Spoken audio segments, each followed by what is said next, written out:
All right, welcome to 1.4.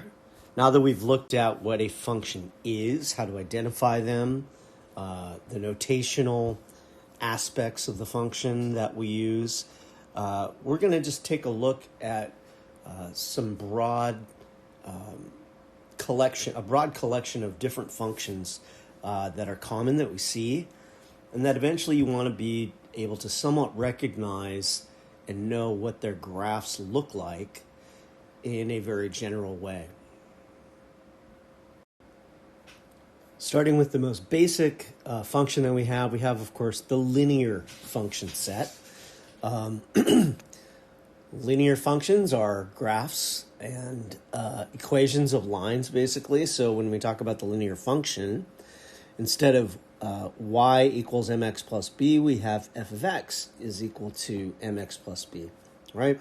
Because f of x, of course, is just the symbol that tells us that this is a function value, a function relation, and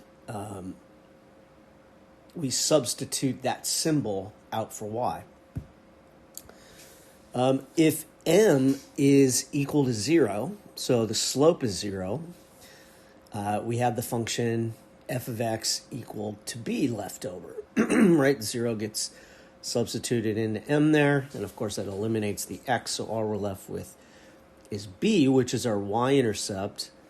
And so we call this the constant function. If you remember, y equal to any number, which is b would be your y-intercept, so generally we have a number there.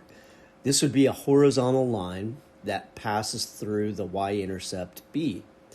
And of course, when we talked about that type of equation, we said that that type of equation has a 0 slope because it's flat, it's not rising, so you have 0 over your x, change at x, and 0 divided by anything is equal to 0.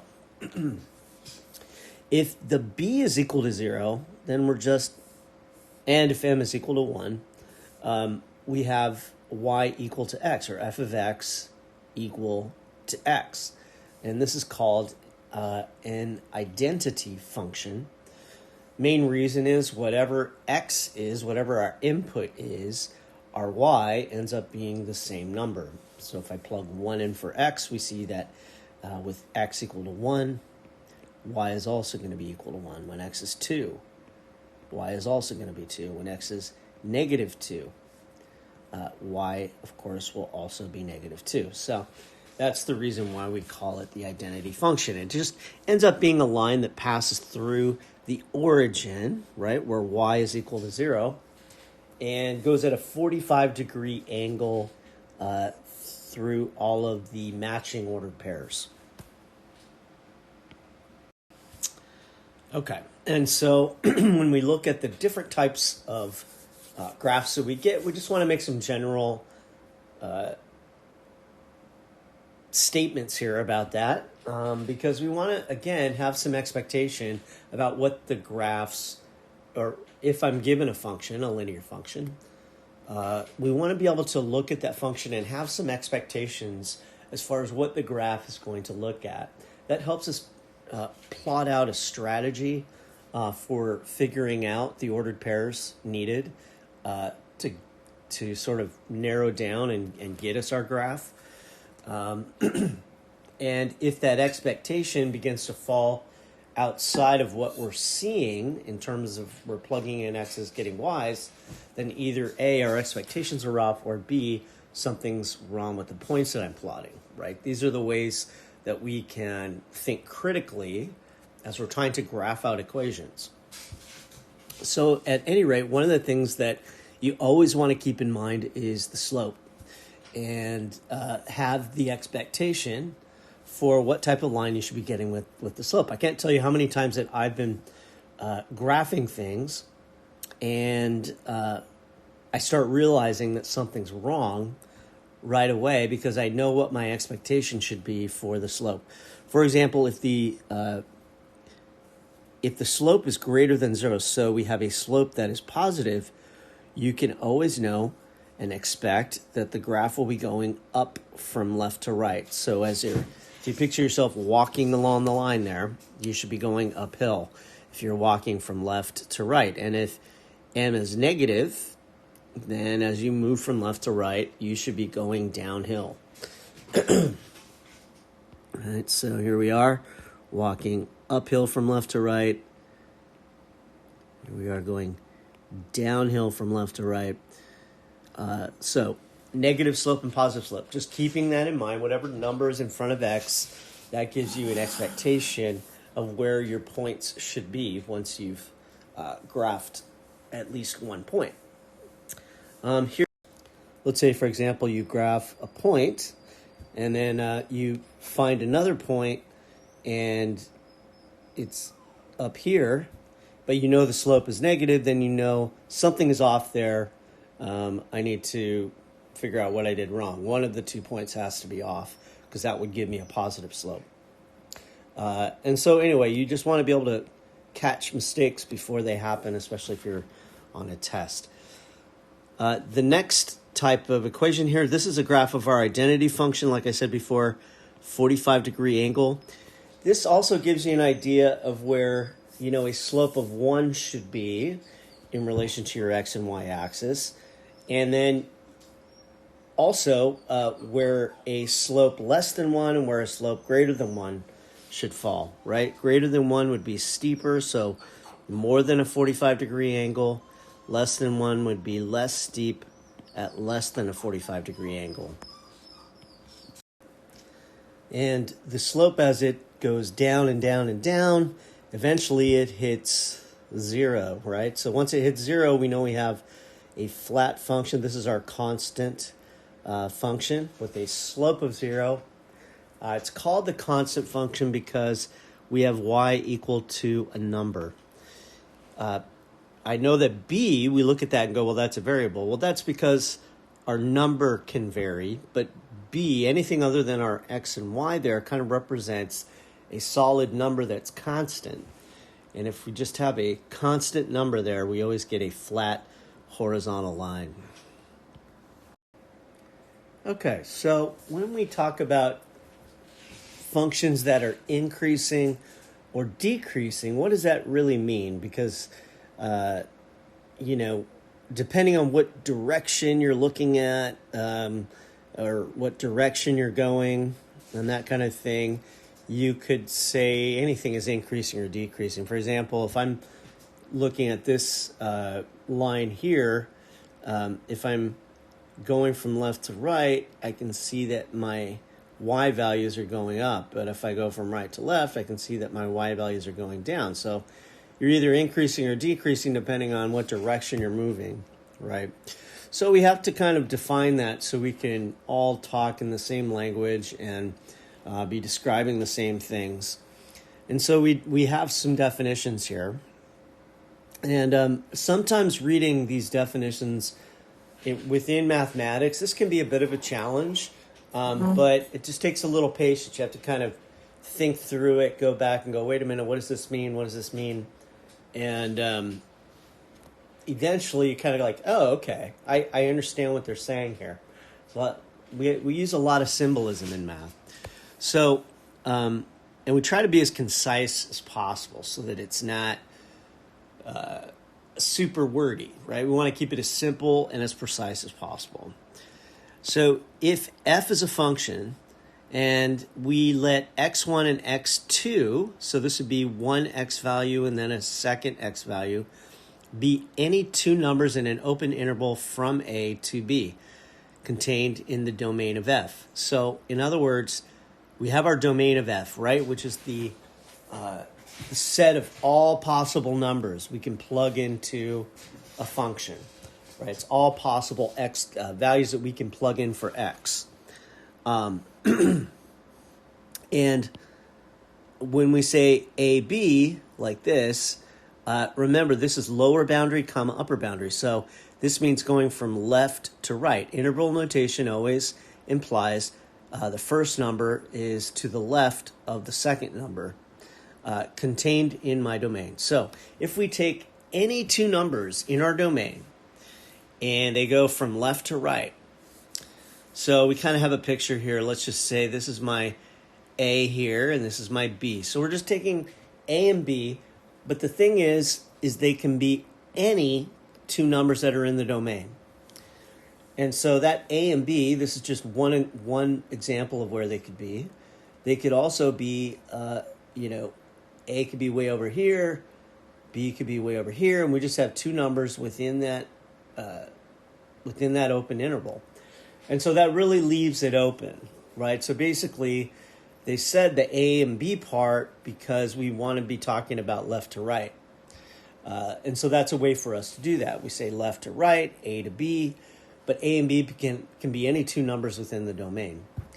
So the main idea here is that X1 and X2, that because of the way we've worded this, that it's within the domain, that it's within any open interval, that this is going from left to right. All right. So if X is going from left to right, X1 and X2, we've now defined those as being two numbers where X is smaller than, X1 is smaller than X2. And the symbols A and B can represent numbers, or we say they can represent negative infinity to positive infinity.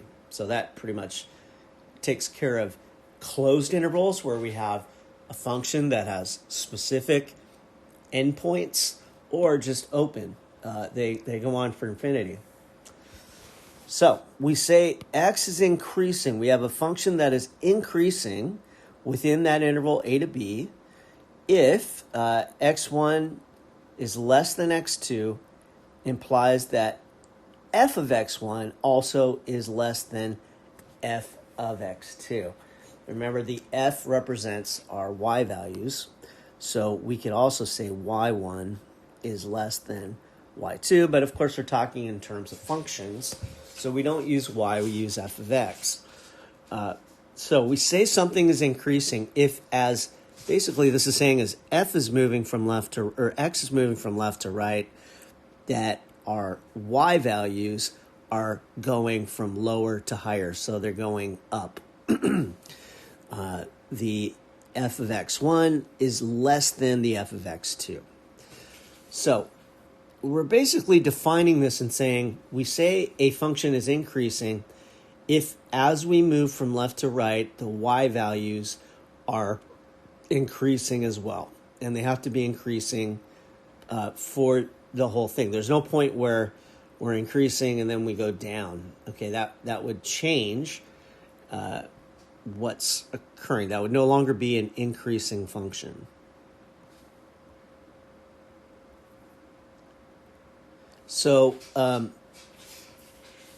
in a similar way, we can say a similar thing, that it's decreasing if on it's a decreasing function on A to B, so within this interval, if as x's smaller x's become larger, then our y values from left to right are bigger on the left than they are on the right. So in other words, the y of the f of x1, or the y1, is greater than y2. So as we move from left to right, so notice that along the x-axis, as we move from left to right, we're going from smaller numbers to larger numbers. That my y values now are decreasing; they're going down, and every y outcome is greater than the next y outcome from left to right. And then we can say a function is constant if, as x is, we're going from left to right, that the y outcomes f(x1) is equal to the f of x2. Whatever we're at here for y, that y is not changing, right? This would be x1 y, and this would be, over here, x2 y. I put y there, and I didn't put y1, y2, because the y was going to represent the same number. We use those subscripts, so we say, yeah, it's an x, right? It's still on the x-axis, but the values are changing, right? They're representing different numbers. And so that's why we use those different subscripts, x1, x2, which also, once we put them into the f of x, become the y1 and y2s, basically. All right, so let's take a look at an example. Here they want us to, we're given a graph here. On this graph, we want to find the intervals over which we would say our function f is increasing, decreasing, or is constant. Okay, so we can kind of ignore the constant one in this case because there is no place where it's flat, right? There's no place where it's completely flat. We have some places where it's barely increasing or barely decreasing, but not horizontal. So we know there is no constant part here. But let's take the increasing first. As we track along here, starting at the left, we can see that at 2 is kind of this low point, and then we start going up. The y value at 3 is a little higher than 2, and that continues until we reach this peak right here. So what we want to do is not describe the y, but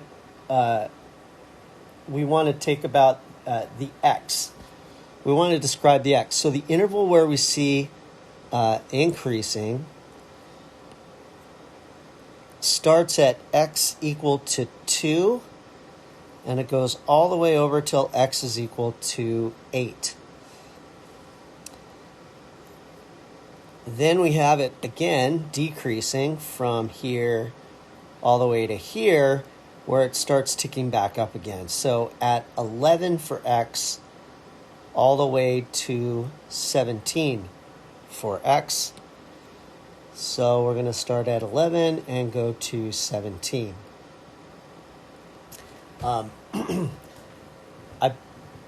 Whether you use brackets or parentheses, technically it doesn't really matter. I'm using parentheses there, but you could probably use brackets and be okay. So we went from here to here, from 11 to 17, and then from here it's just all downhill from there. So there's no other places where we have increasing for x, or where the function is increasing, f, meaning we're really looking at y, so where it's going up along the y-axis. All right, then we have decreasing. Well, we can see way back at the beginning here from 0 all the way to 2. This is a slight but definite decrease. So starting at 0 all the way to 2 in union with, you should just be the u part. And then it looks like from here to here, so that's 8 to 11.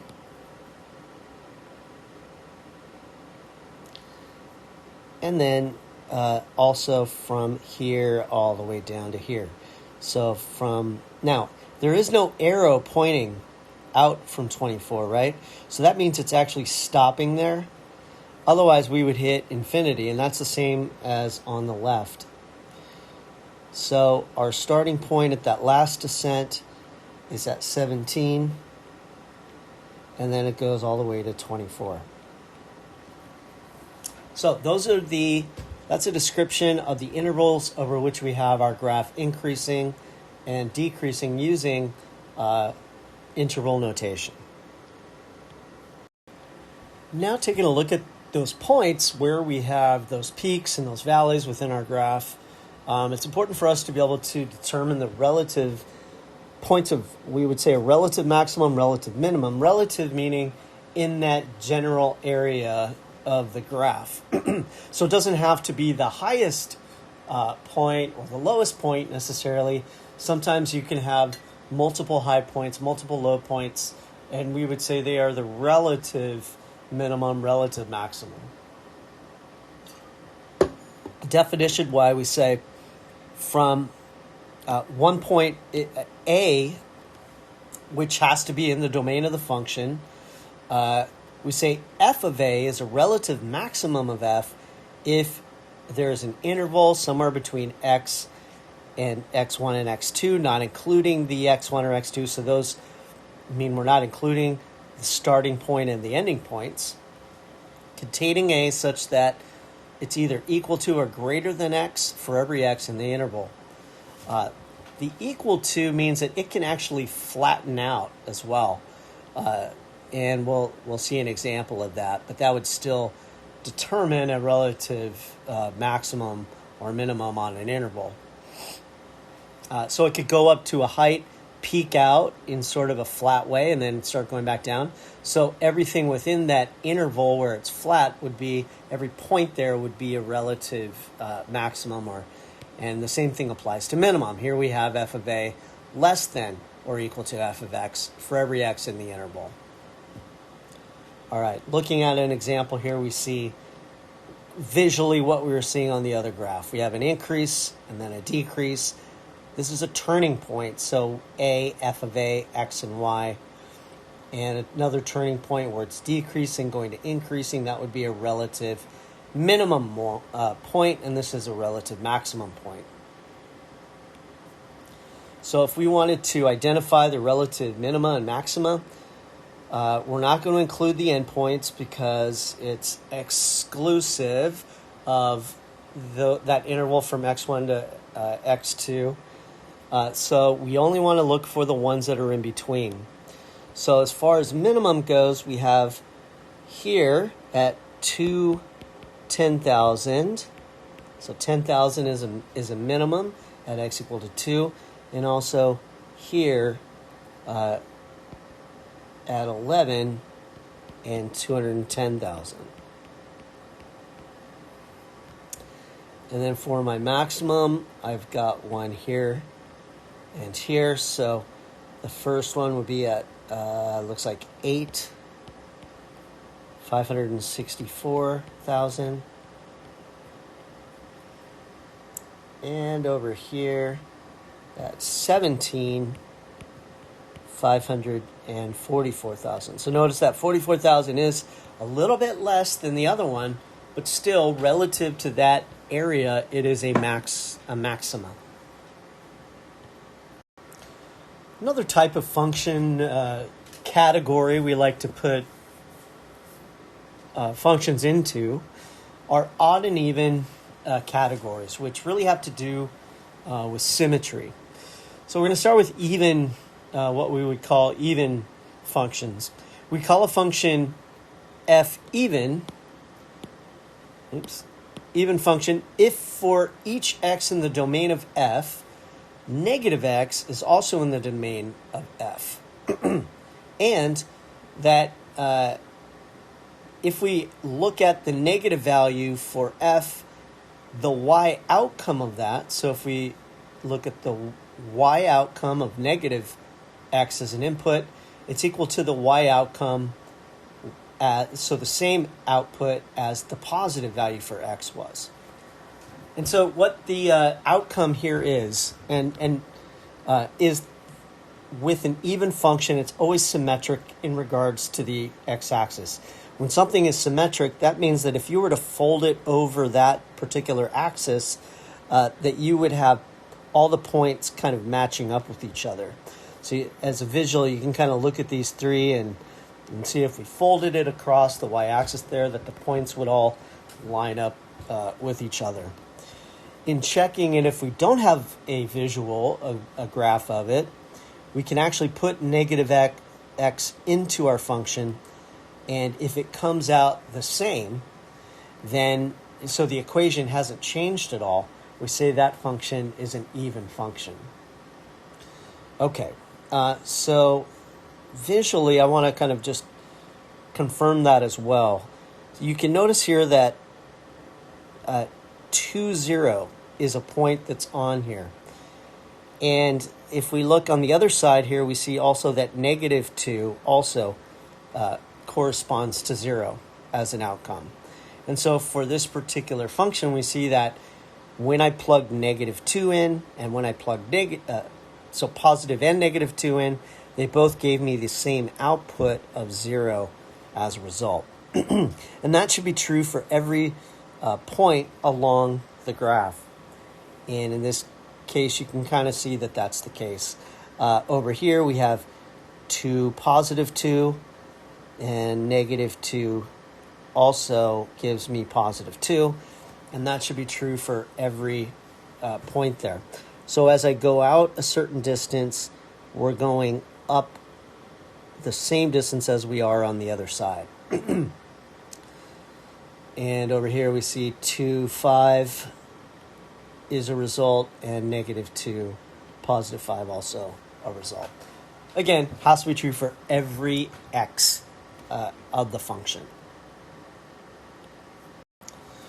We also have odd functions, and we say a function is odd if for x in the domain of f, negative x is also in the domain of x.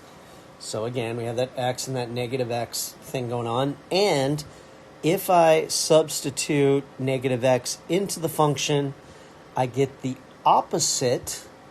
Notice that negative there. I get the opposite outcome as what I got for what the positive value was in the function.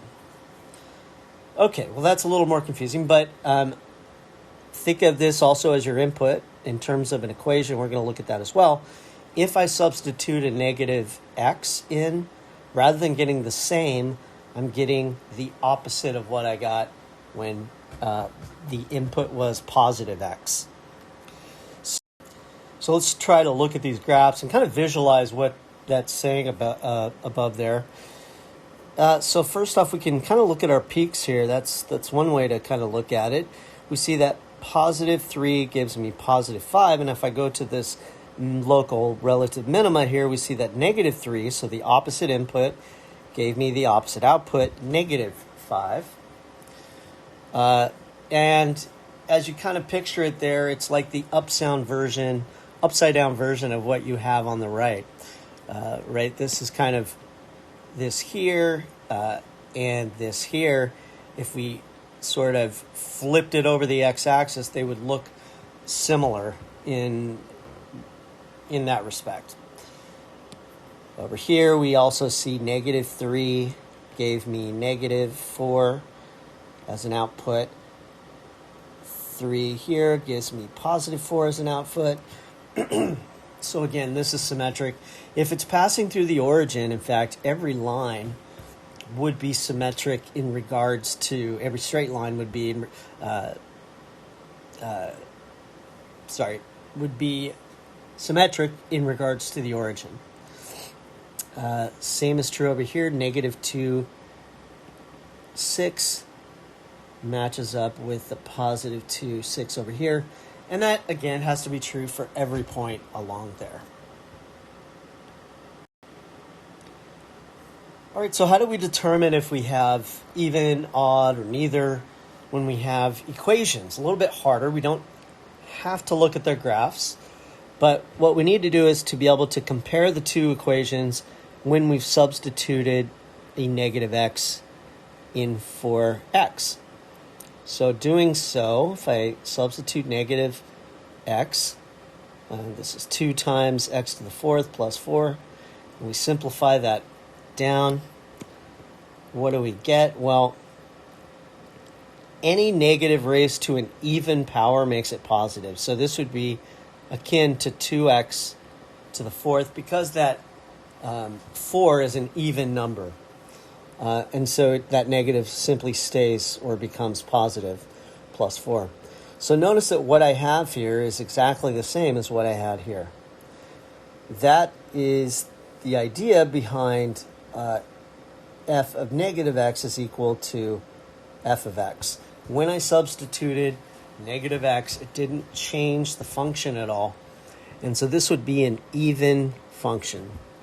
It is symmetric in regards to the y-axis if we looked at its graph. The second one here, let's substitute, love that line that we get. Let's substitute negative x again, so g negative x, that's 2 negative x to the 3rd plus 4 times negative x. And substituting, or I'm sorry, not substituting, but simplifying this out, negative x to the 3rd, well, that would be a negative 2x to the 3rd. That would stay negative, so it would make that term a negative term. and then it would make this minus 4x or plus negative 4x. That, of course, is the complete opposite as to what I have here. Same numbers out front, but they're opposite sign. That's negative, where this one's positive, and where we're adding, we're subtracting there. So that would make this an odd function, meaning that it is symmetric in regards to the origin. For our last one, plugging that negative there, we get negative x squared minus 2x. Oops, and I made a mistake there. This should be minus 2 times negative x, not positive x. Negative x. And then on the bottom, we have 5 negative x to the 4th plus 4 negative x squared plus 7. So looking at what we have here, on the very top, that negative x squared, well, that's going to become just positive x squared. However, the minus 2 minus x, well, that's going to become plus 2x. The negative times the negative. X is, in a sense, being raised to the first power. You'll notice that's an odd number, and so it stays negative, and so that changes that sign to addition. But these are both being raised to even powers, which will, in the end, leave them positive. So 5x to the 4th plus 4x squared plus 7. So exactly the same thing on the bottom as we have here, but on the top we've got an addition, whereas here there's a subtraction. So that's just going to give us something different. It doesn't keep it the same, but at the same time it doesn't make it completely the opposite. And so we would say that's a neither right there. We're going to look at something called a piecewise function, which is a function that's, depending on the domain, will track to a certain relationship, will line up with a certain given relationship. In other words, we may not have the same relationship throughout the whole thing. So here they want us to first just find some values, right?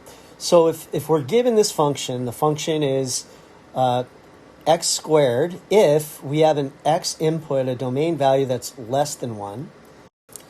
Since the domain value is less than 1, we're going to use the first one. So f of 0 is going to be 0 squared, which is 0. So we see that the f of 0 actually results in 0 in this case. For the second one, f of 2,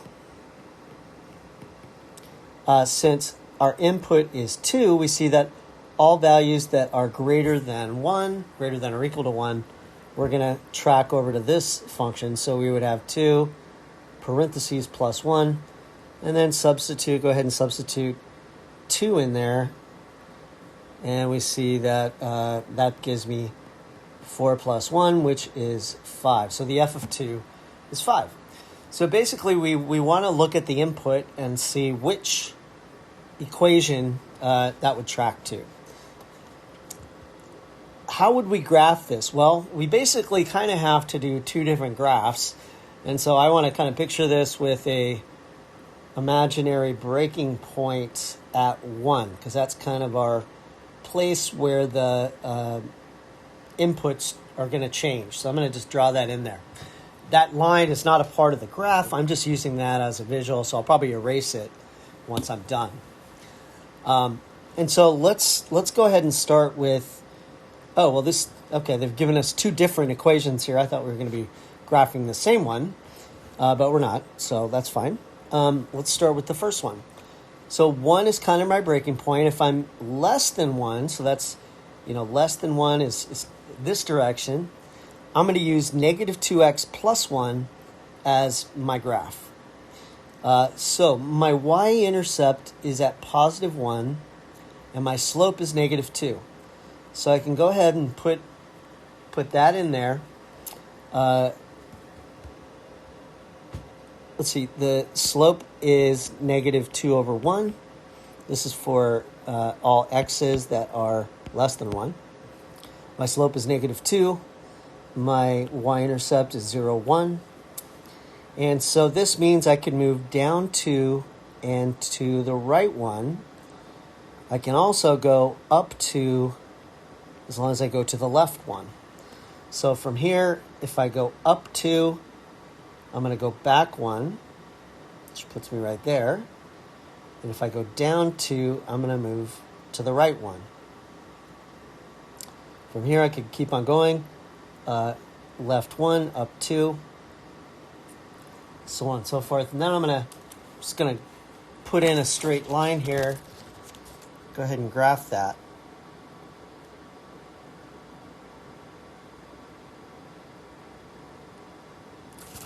All right. That arrow there, I'm going to get rid of that. I was using that to illustrate, but this is just going to, oops, I erased all of it. Doggone it. Let's see. Back 1, up 2, and up 2. Okay. So here we go. Now, I do want to clarify things a bit here. And again, I got a little sloppy here. And this is probably where my perfectionist tendencies don't work out well for me.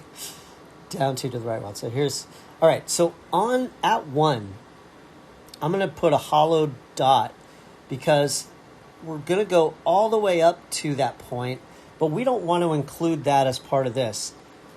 Reason why is because that's a less than. And once I get actually to 1, we have a different outcome. So at that point, which is right here, we're going to be switching graphs. So I put a hollow dot there. Now let's go to the other graph where x is greater than or equal to 1. The slope for that line is 3 over 1, and the y-intercept is at positive 1 again. So 0, 1. So that's on my y-intercept. I'm going to use a different color. Now this is interesting because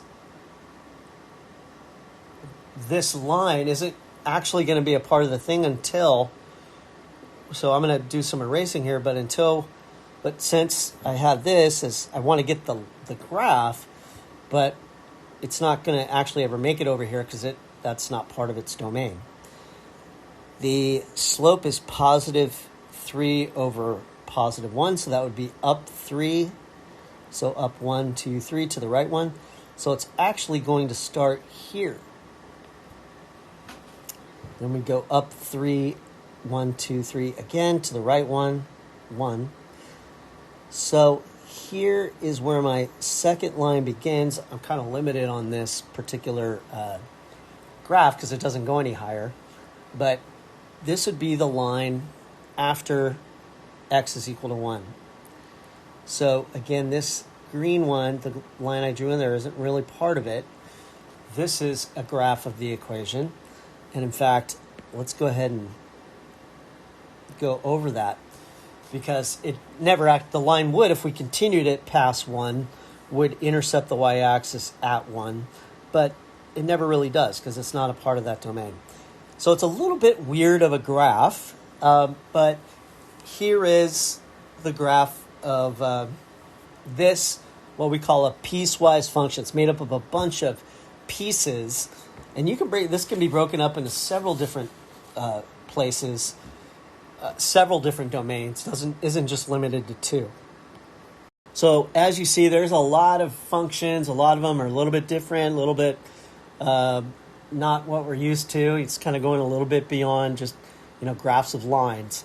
And what's good for you to have is kind of a basic idea of what some of these look like, because then we're going to look in the next section about how we can take the basic look of these and move them around, transform them a little bit.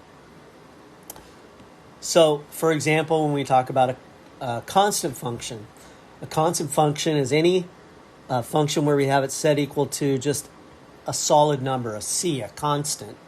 And what we always get from that is a flat horizontal line, where the domain goes from negative infinity to positive infinity, and the range is just one number, c. And it stays constant. There's no increasing or decreasing, and it's an even function. If you notice, we folded across the line, all the points match up. The identity function, we looked at that. This is just a linear function, but it's going at a 45-degree angle there. And the domain, like I said, most functions go from negative infinity to infinity. Range also goes from negative infinity to infinity. It's always increasing if it's positive 1x. And it's odd. It has symmetry in regards to the origin. The quadratic function, or the squaring function, I guess they're calling it that, but I would normally see it as the quadratic function. We get this parabola shape. And you can see that there is a limitation to the y values. So the range is somewhat limited, but the domain, again, we can plug whatever we want into it. We're just going to square it. It's both increasing and decreasing. And it's symmetric. Another one is called the cubic function. So it increases, the point would be there, increases the whole way. Its domain is all real numbers. It's increasing always from negative infinity to positive infinity. And it's odd. It's just like the identity function, it is also symmetric in regards to the origin. We've seen the absolute value function. That gives us a v. The square root function, this is something, I don't know if we've looked at that, but we can never have negatives, so the domain starts at 0, right, when we have a square root. And it keeps going, but it increases at a slower and slower rate as x increases. So the range also is, looking at the y, it's always going from 0 up to positive infinity, and it's neither even nor odd. It doesn't have symmetry with regards to the y-axis or the origin. The cube root, so the cube root of x, notice that it actually does result in negative outcomes. For example, the cube root of negative 27 is negative 3. So we can put in negative values and we get negative outcomes. So that's what the cube root looks like. This is a rational. They're calling it the reciprocal. Either way, it works fine. The only thing we're not allowed to have is 0, right? So we have this thing at where x is equal to 0 that's called an asymptote. This line gets closer and closer and closer to it, but never quite reaches it. It never crosses that x-axis. Y-axis. And the result of it never reaches 0 as well. Because the only way you get 0 in a division if the top is 0, and because we have a 1 there, we're never going to get a 0 on top. So the x-axis is also what we call a horizontal asymptote. And it's symmetric to the origin.